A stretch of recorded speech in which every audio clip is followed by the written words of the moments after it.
season, I'm going to be on the lookout to see how he holds up and is he built for it for the long haul. At first, I thought there was Morris Chestnut. Oh, gosh. You know what I mean? Then I must say, his distant cousin? I must say, I have stepped my suit game up. You know what I mean? That was a bad combination I had on That there. was like days ago. But Shay, I gotta, you know what I'm saying? I got you. Because I gotta have these moments. You know, every time we do previously on First Take and we show when I'm right, then I gotta pat myself on the back. And I mean, it's a real thing because guess what? As you get deeper into the playoffs, you know what picks up?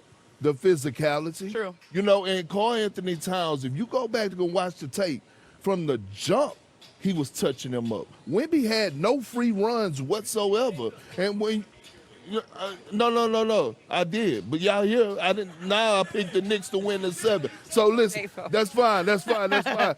Security. Right there. Security. Right there.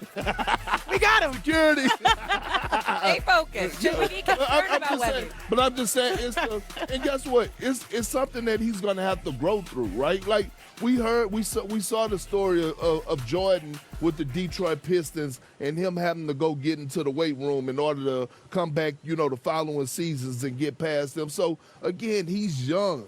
He still got room to grow. Everyone needs their teaching and learning moment. And we all fall in love. We all fall in love with offense, particularly when it comes to the New York Knicks. We were talking about how potent it was. We have to start talking about their defense right now because it's not, what is that? Is it that Neo song, It's a Movement by myself, but we are forced when we together?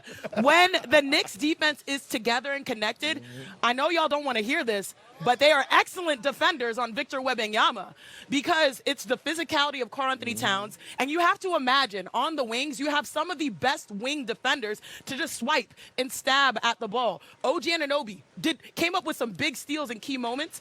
You think about Mikal Bridges, his length defensively to be able to eat up at that space. And we have to give credit to Josh Hart. Yeah. Probably Right the away. most impactful 3 points we have seen in the postseason with 15 rebounds, 13 of those defensive, which is wild. I think 6 assists and I believe 4 steals. So they are swarming on the back end. We have not seen Victor Wembanyama bottled up. And I've always said that Victor doesn't count as one player. It's almost like he's 3 with his strides when he gets downhill. And they have 3 defenders, 1 physically with him at the top of the key, 2 on the wing, all connected to just slow Wemby down. And so, yeah, you look at the 26 and 12, those are good numbers for any player, but it's not how he scored. It's the manner in which he had to work and fight in order to try to have a chance. All right, wait, don't go yet. Really quick. You guys didn't really answer my question. You talked about how good the defense was for the Knicks. But are you worried at all about Wemby, considering that he did look tired yesterday? I am. And it's not just the fatigue, it's who he's facing. Karl Anthony Towns is not going to stop. I saw him in the tunnel. I saw him walking out to the floor. He had his hoodie on his head. Me and him spoke for a brief minute, and that man got a certain level of focus. Hell, his voice then changed in this postseason. When you hear him do his post-game interviews, it went from being squeaky to now all of a sudden he has a deep voice. All of a sudden you can see the level of focus. I'm telling you right now, Wemby is going to have a problem in this series, and it's okay. The Spurs should be worried. I'm not so worried about Victor Wembanyama. Okay. That was game 1. And it's not just how, again, y'all, I'm not so worried about your guy, the alien, okay? We see the alien over there. It's because this was game 1. It's chess, not checkers. We're going to see different moves, especially down the stretch. If the Spurs play decent basketball the final 2 minutes, we might be having a different conversation today. Also, Dylan Harper didn't play that much in the fourth quarter. To me, that was a little bit problematic. The guy who was cooking, and I believe in the postseason has made history as the most points scored as a rookie in a Spurs uniform.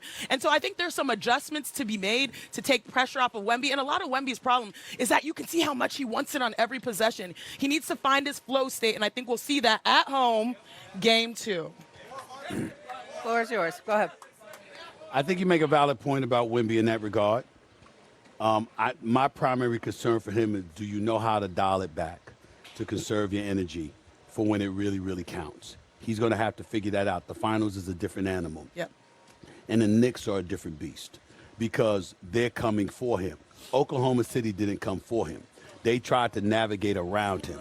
New York Knicks are coming for him. Yeah, true. When you got a guy like Karl Anthony Towns that's getting up in your mug, he's basically trying to do to you what you do to everybody else. And he's trying to send that kind of message. So Wemby's going to have to figure that out. But I'm not going to lie to you. The bigger concern is something you touched on. And I'm going to put it this way. It's coaching. This is not Greg Popovich. This is Mitch Johnson. You know what I'm saying? Shut the hell up and let me finish. Here's the deal. When you look at the coaching, here's why. Dylan Harper was balling, but De'Aaron Fox was having an awful game. 3 of 13 shooting, 7 points, turnovers all over the place, 0 for 4 from three-point range. And as the lead diminished, you don't know to go back to Harper? Of course the coach knows. So that's loyalty. That's a cat that's been, not in the finals, but been in the playoffs before. We all know that De'Aaron Fox could ball. But when you are struggling the way he was struggling, and you see the Knicks tucking away at your heels, you got to respond to that. Dylan Harper was balling. You got to put him back in the game.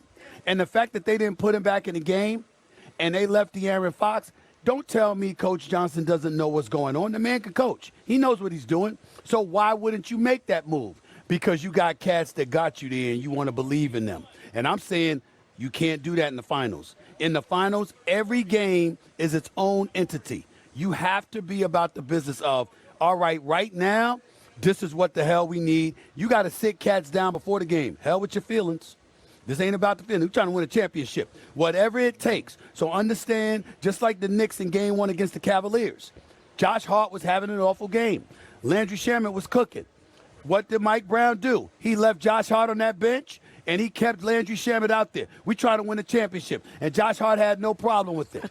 But the San Antonio Spurs didn't do that last night. If Champagne is cooking in the first half, you got to make sure you set him up to cook in the second half. If Dylan Harper is balling in the first half, and he's balling throughout the game, you can't take that brother out. He's not a rookie anymore.